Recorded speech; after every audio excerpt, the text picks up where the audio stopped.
Hello, this is Terry. And this is Debbie. And we are with Our Time Adventure.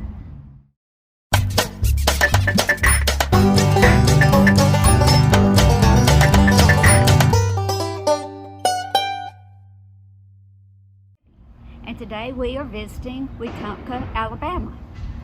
Wetumpka is the county seat for Elmore County, and it has a population of over 7,000 people. And we're here today. This is going to be our very first video of a small town day trip. And we'll have a series of those on small towns. We'll start off in Alabama, but if we go to different states and identify a small town that we're interested in, we'll take a look at that too. And one of the reasons we chose Wetumpka is that it's got a very unique history. Things from prehistory to things that happened not long ago. And we'll be talking about each one of those as we go along. But the first thing that we're going to be checking out is an impact crater of an asteroid that hit here a long time ago. And there are about 7 signs to hit to explain and give you information about the impact crater. So we're going to hit those first. Then we're going to go to maybe an old fort, and then come back to town and check the town out. So stay with us.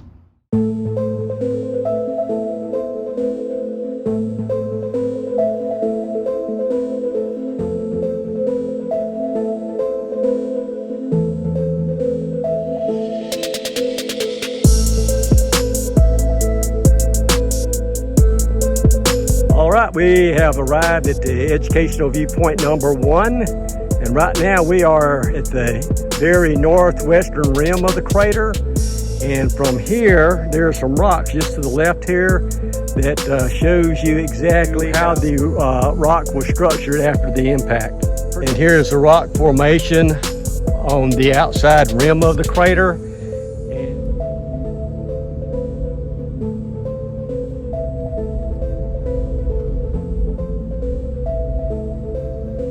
We are located at the educational viewpoint number 2 here, just on top of the crater on the northwest. And from this view here, this is the highest view on the northwest crater. And if you look to the east from here, and just so happens a power line goes through, on the far hill is the eastern side of the crater. Now I think the crater is about 4 miles in width. This is pretty cool here. Okay, we are at educational viewpoint number 3. This is just west of the impact crater, and it's on private property, but this is what you could see in there if you got permission to go in, and I'm not going to get permission to go in, but you can actually see it through the woods here, down the power line, and that's where it's at. Right there.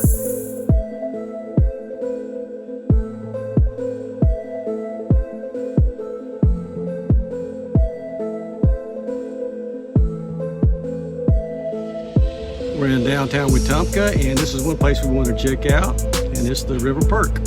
So let's go in, try out the coffee.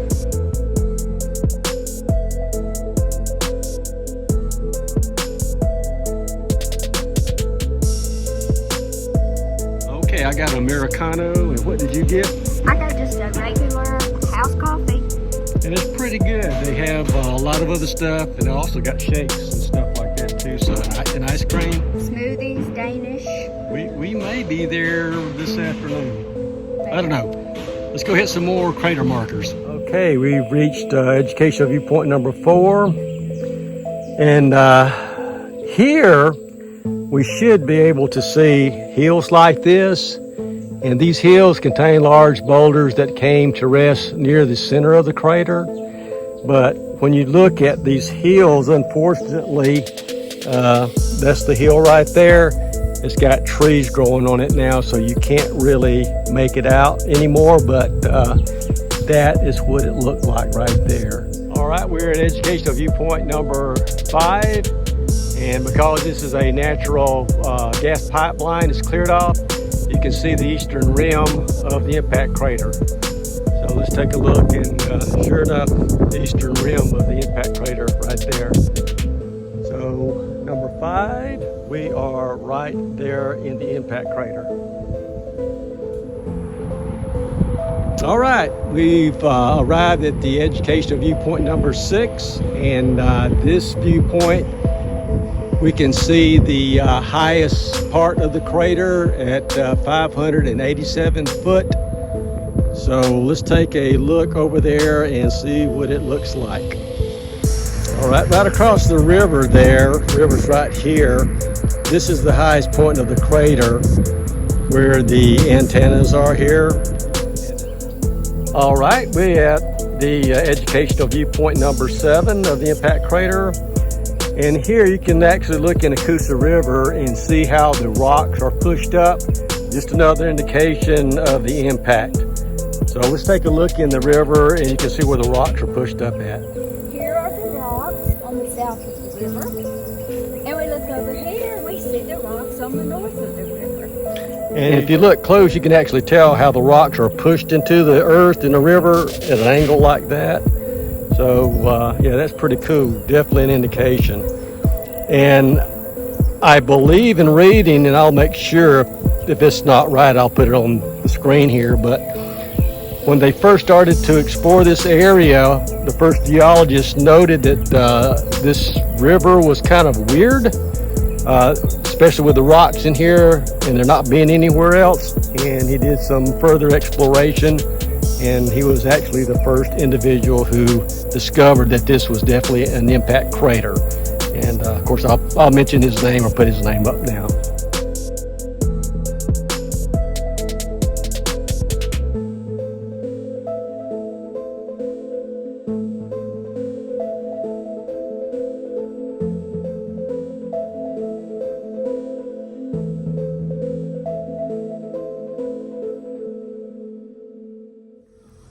All right, Debbie and I are at our next destination, which we'll talk about in just a minute, but we wanted to kind of summarize our meteor tour.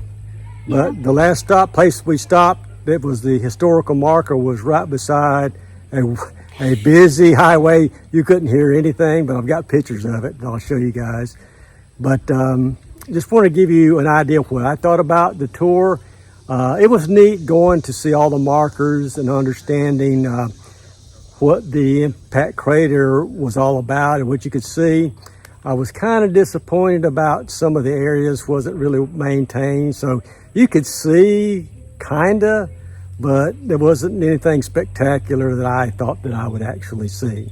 So would I recommend anybody going to see it? Yeah, I would. I think it's pretty neat country just to drive through. And being in the bottom of a crater of an asteroid that hit a long time ago, well, that was pretty neat. So what did you think about it, Debbie? Well, like you, I thought it was interesting to be in the bottom of a crater, just knowing that that's where you were. They did have a lot of places that you could see the rock and sediment and that type of places, but again, like Terry said, there was a lot of overgrowth, and I really would have loved to have seen the deepest point. Just to give you some numbers on the asteroid itself, like I said, it happened a long time ago. You know, there's speculation about how many gazillion years ago that it happened, stuff like that, but it was a long time ago. And geologists and seismologists and astrophysicists, you know, calculated that the diameter of the asteroid was 335 meters long. And if you don't want to recalculate that into feet and stuff like that, just picture a football stadium coming toward Earth, and that's about the size of a football stadium from what they say.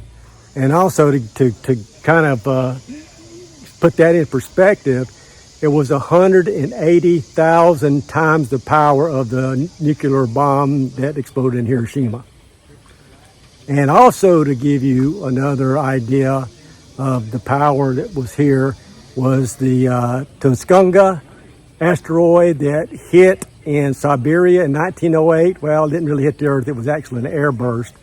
and it was only 1,000 times the power of the bomb on Hiroshima, just to put things in perspective. So enough talk about the meteor. Was it worth doing? Yeah, I like doing it. I like going to all the points, but I do definitely recommend a tour and try to come out and schedule a tour so you can get very good information and see actually the sites on private property. We are now in Fort Toulouse and Fort Jackson in Wetumpka, and I'm going to let Terry give you the rundown on it because there was a lot of history and he's the man to talk to. Well, there is a lot of information that I can share historically about this site. The main part of the site and the main reason humanity has settled here and kept this area is because this is where the Coosa River meets the Tallapoosa River that turns into the Alabama River, which flows into Mobile. And Mobile was a very strategic point during the French ownership of Mobile and New Orleans, Louisiana, places of that.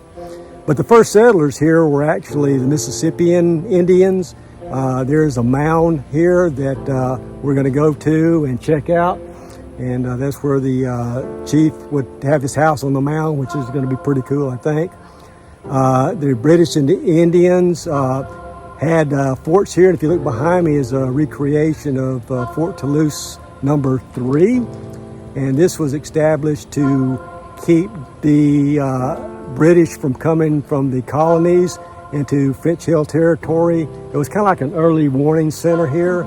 And then after that was over with, after the French and Indian War and the British actually started owning the land, and after the Revolutionary War, General Jackson came down and established Fort Jackson here on the same side as the fort reenacting behind me to fight the Creek Indian War here. So, and this is the actual spot where Red Eagle or William Welliford came and surrendered during the Creek Wars in South Alabama. So a lot of history in this area. So we're going to walk around and check it out. Stay with us and hopefully you'll learn something too.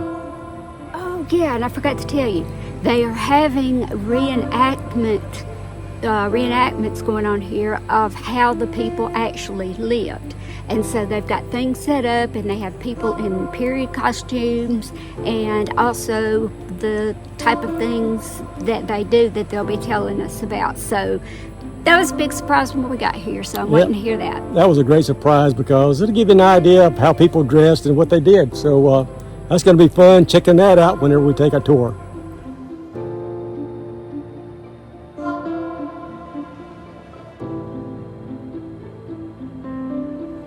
Behind me is the Fort Toulouse, Fort Jackson Indian Mound, and reading the plaque that's here says it's supposed to be like 40 foot, but it doesn't look like it's 40 foot at all to me. It might be 10 foot, but I contribute that to being on a sandy banks of a river, and I think eventually over time everything just washed off, and that's why they left the trees on it. The Indian chief of the tribe would have his house on that, and when he died, they would burn the house down, mound more dirt on top of his burned house, and build the next chief's house on it. So that's why the mounds got bigger and bigger. So I'm sure it was bigger when Fort Toulouse and Fort Jackson were here.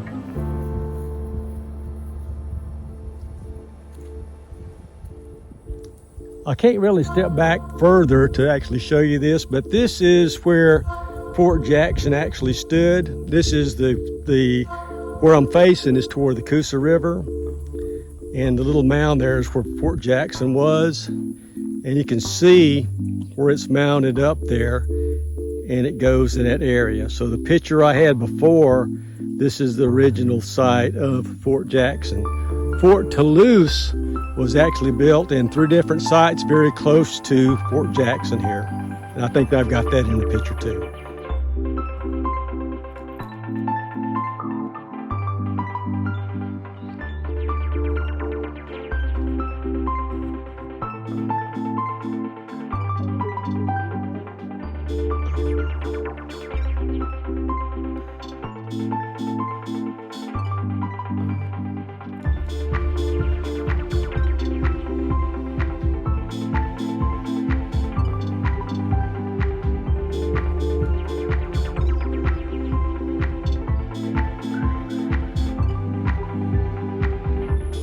Hey, this is inside a recreation of Fort Toulouse #2, and pretty neat. And we got lucky. We got reenactors here today, so we talked to several of those and taken their pictures, and pretty neat.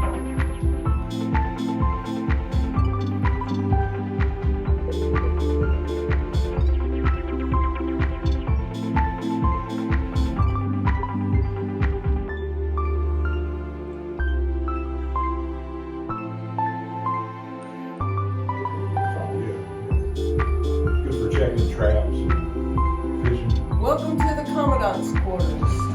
You got to say that in French. Oh yeah, go ahead. Bienvenue.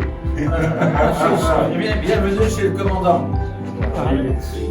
Chokmakio, son of Congo. That means I don't speak Chickasaw very well. Okay. That was Chickasaw This language. phrase to learn, yeah. Chokmakio, son of Congo. Son of Congo means sorry.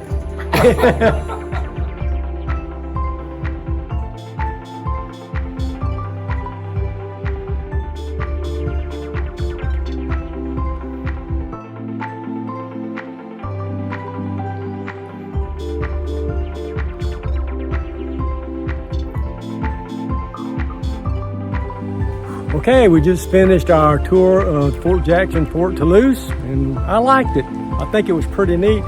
The reenactors were amazing. That one guy started talking French, that kind of freaked me out, so that was great. I definitely suggest that if you're in Wetumpka to come check out this park. I think it's a state park. If it's not a state park, I'll put on the screen here exactly what it is. So what was your thoughts, Debbie? I liked it too. I'm not exactly sure though that they have this reenactment every week. I think it's just certain weekends, so you might want to, check online or call them and be sure before you come. Reenactors aren't here every weekend, so just check their website, and I'll put that in the comment section below and check it out. So not only are reenactors here periodically weekends, but one of the guys told me that they actually do reenact battles too. So now we're going to go and spend the rest of our day in downtown, Old Town, Wetumpka. Yay! Okay, we have come back downtown to Wetumpka. We wanted to get through, and we wanted to be able to see everything as much as possible within the city, where they've come in, and with HGTV kind of getting everybody on board and participating and helping each other revitalize this area.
We have just been in the most wonderful store.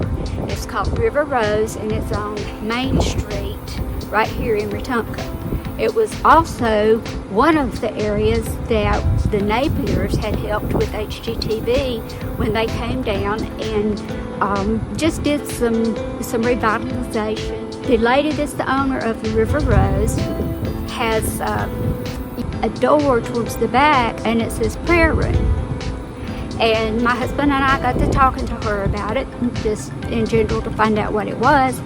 She told us about how people would come in there and they would want to pray, they would want to write scripture on the wall, just be together. So she has just taken on the War Room movie as her example, and people come into that room and pray. There's 5 different languages on the walls of Bible verses that are written in that room, but this was amazing. If you came down here for nothing else but to just see that, it would be worth the trip. Now, when HGTV came in, like Debbie said, they suggested the first thing they do is to just paint the exterior and have some awnings, and this is what they came up with, and it's really neat on what they did. And this is actually on both sides of the street.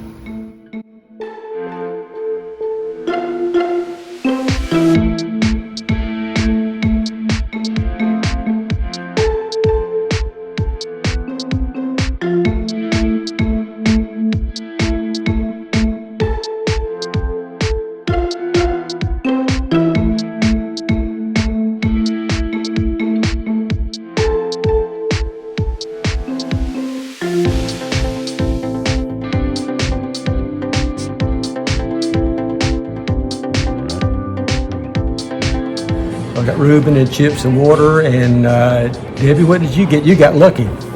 I did, like, they had gluten-free bread. So I was able to get me a chicken salad sandwich, which that's my go-to sandwich, and chips and tea.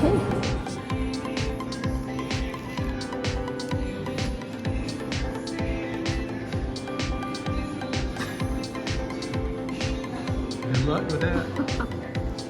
We mentioned before that this is a historic town, and this little place here used to be a cotton store, a hotel, a brothel, a horse and carriage store, and a Texaco station.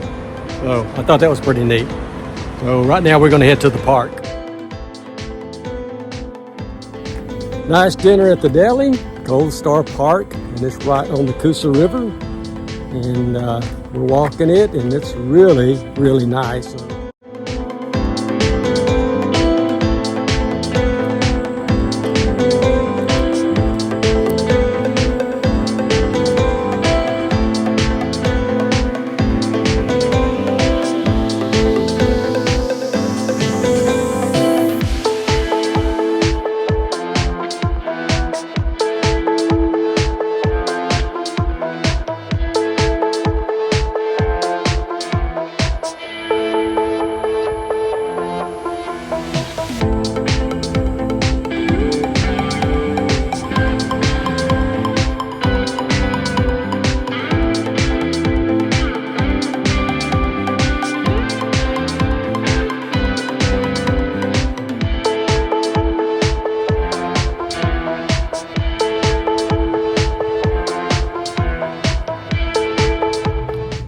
All right, that's going to conclude this video, and this is really the first video we have that we're going to call Small Town Road Trips.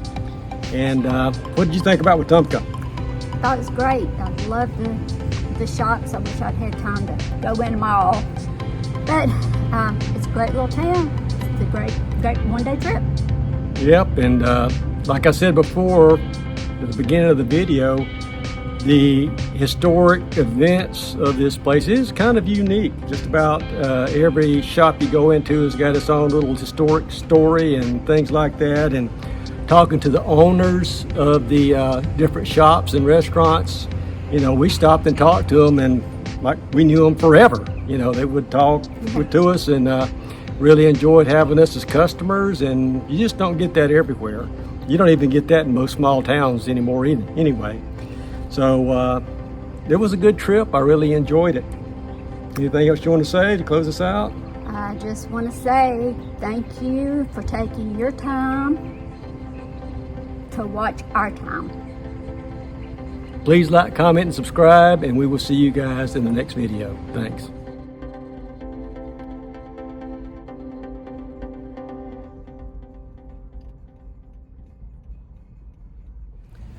All right, I think that's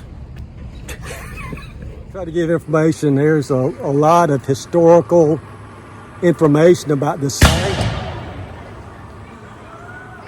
Didn't see that coming. I think I'll make a great outtake. There goes a car behind me. Let's do it again. Let me start with